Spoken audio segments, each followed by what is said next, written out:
So as I was explaining, after the laryngectomy, currently, right now, without a TEP in place, your airway and your esophagus, your food tube and your trachea are completely separate.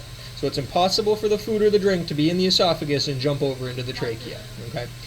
But with a TEP, the procedure that, generally speaking, it depends on your healing process. It's anywhere from 3 to 5 months from now, sometimes a little earlier than that, but that's only if you heal really well. Usually, it's about 3 months from now, okay?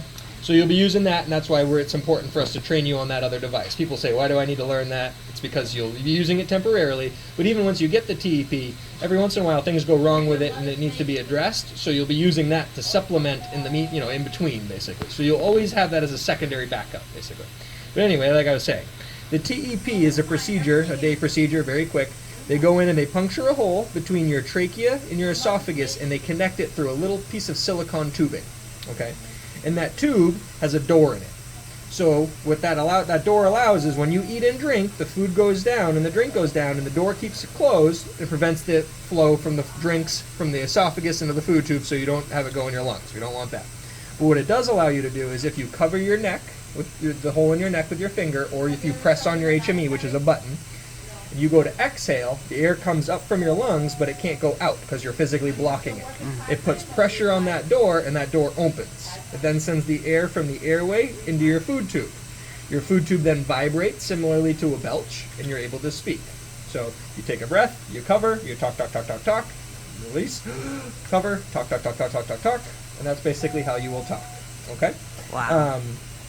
No, so there's a little bit of a recovery process. For the first 5 days or so, you don't speak with it right away. But within the week of you getting it, you come see us, and I'm the one, or one of our colleagues are the ones who train you on how to use it. Okay? So the surgeon places it, but myself and our team at the Voice and Speech Lab are the ones who maintain it for you. We are the ones who do all the maintenance for it. So once the TEP is put in, yes, he can't talk for 5 days. Yes, you won't be able to, it'll be sore.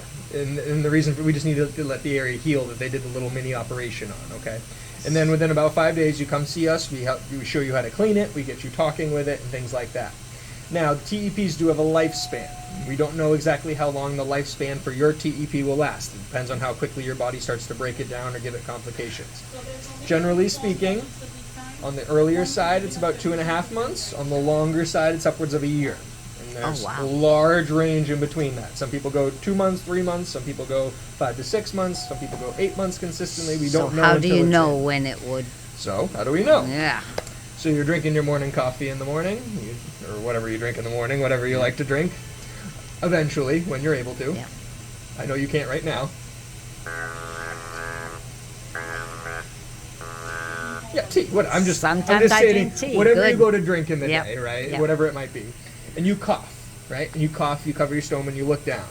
That drink you just drank is now on your hand. Well, that's not supposed to happen. It's coming from my airway, right? So you do what's called a leak test. And we'll show you on how to do all of this. But basically, you drink something with color to it. Milk, Gatorade, water with food coloring in it, doesn't really matter. But you drink and you shine a light, and you'll see your TEP. It's a little prosthesis, and you'll see this little kind of circular disc in the back of your stoma. And you'll see the little door. Is it blue? It's different colors, but yeah, Okay. one of them is blue. Okay. And all of a sudden, you'll start to see a little droplet of that, whatever you're drinking, right? An indication that it's flowing through the door. The door is not closed all the way, and it's leaking. Uh-oh. Not the end of the world. We teach you how to clean it first, because sometimes it's just food particles kind of get in the way of the door and don't close it all the way. So we have you brush it, which you'll do routinely. We'll teach you how to do that. That should clear away the particles. But if there's something else impacting it, or if the particles just are in a spot where the door stays open and it continues to leak, it means it needs to be changed. Now, changing is no big deal. It's certainly not like it gets placed. You don't need anesthesia, nothing like that. I do the changes. The SLPs, the speech therapists here, do the changes. You don't need to see the surgeon. You come in, we give you a little numbing spray in there, we take one out, we put the next one in, we make sure it works from a talking purpose, we make sure it's not leaking, and you go back home.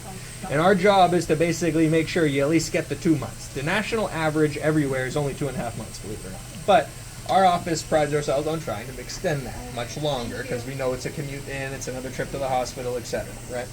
So we do our best to prolong that lifespan as long as we can, but there is some data gathering parts of that. We kind of have to let you leak, we fix it with the same valve, we send you home, that valve continues to leak at the exact same amount of time, and it's not a good amount of time, we might try a different valve, things like that. So we determine the type and the size of the TEP and everything like that. You basically just tell us, is it working, is it not working, that sort of thing. That's basically how the TEP works. So every once in a while things go wrong with it. Like I said, you might, in the wintertime especially, if your mucus is a little drier, you might get a mucus plug in there where there's a hard piece of mucus that you have to kind of get out. That's a little tougher. He can take the HME out himself and clean it, right? Yep. With the Yep, brush, so- the white. Yep, so Yep. you won't be able to take the TEP out, but you'll be able to take everything out so you can see the TEP, and then, like I said, you'll be able to brush it in place. I tell people it's kind of like learning to clean your ears for the first time. You know, it's this little passageway that you have to be delicate with because you don't want to mess with it too much. But Easy. Don't go. Shh. and again, we'll teach you how to do it. Now, I always explain, just so people are aware, because I like to give you the pros, because it is excellent, great means of communication, but there's also a con to it. Other than it leaking and creating a risk of that, it can come out, all the way out. Not the end of the world. We teach you what to do.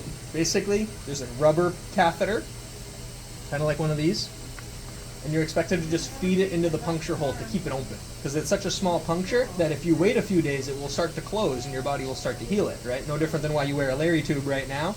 So that's in place so that between it coming out and you getting here, you can put it in place, it keeps the hole open, and allows you to be able to still drink without it leaking. Because if the TEP is not in place and you try to drink, it will pour through it. We don't want that. So I'm not trying to say that to scare you, I just always explain the risks so you're aware. So if the TEP comes out, Yep. he has to put, Catheter in, yep, and we'll show you how to do that, and then you have to come to the and emergency he room. has to come here. It has to come here.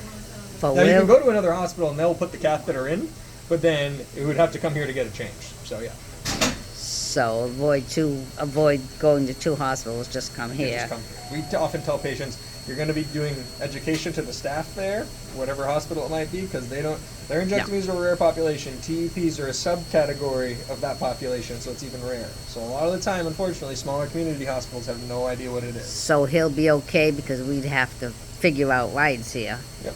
Um, Don't get me wrong. I have plenty of people who rely on ride services and things like that who have That's a what we TEP. do, It's- because I don't drive. Yeah, it's no big Yeah. deal at all. Yeah, and understand too, like for like routine leaks, it's not something that like it starts leaking and you have to come immediately that minute. It's a single drop every few sips is usually how it starts.